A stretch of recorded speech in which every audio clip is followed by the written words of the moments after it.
We turn to Brazil, where even the Amazon rainforest looks like it's gotten a wax. Now, President Dilma Rousseff has spent the whole week dealing with developments in a corruption scandal which threatens to undermine her entire government. Brazil's Supreme Court has approved an investigation into some of the country's top politicians.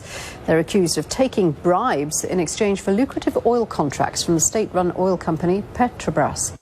Now, when they say taking bribes, this isn't your standard £5 in an envelope left under a bench. Because Brazil's largest construction and engineering firms allegedly paid at least $800 million in bribes and other funds to secure contracts. $800 million!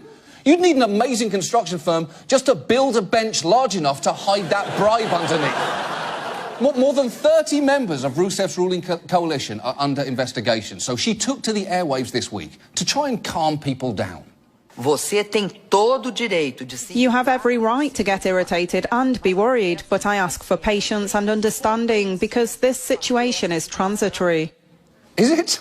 How is it transitory? Because unless you're about to flash the entire country with one of those memory-erasing sticks from Men in Black, I don't think people are going to forget about this.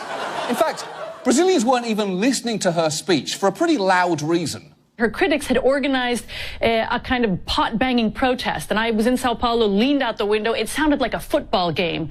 People were banging their pots, honking their horns. Fora!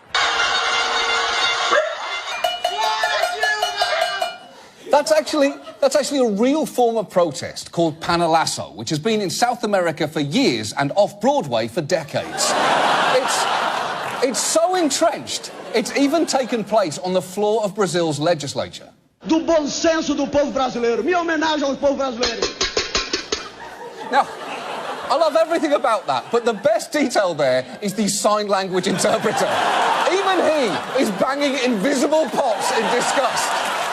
And if you think the Brazilians are overreacting to this story, there is one more thing you should know about Rousseff's involvement in this scandal. President Rousseff chaired the board of Petrobras for 7 years when much of the corruption is believed to have taken place. She's been cleared of any involvement in the scheme. How has she been cleared? She chaired the board of Petrobras while the bribes were... There's only one way to handle this. And now this.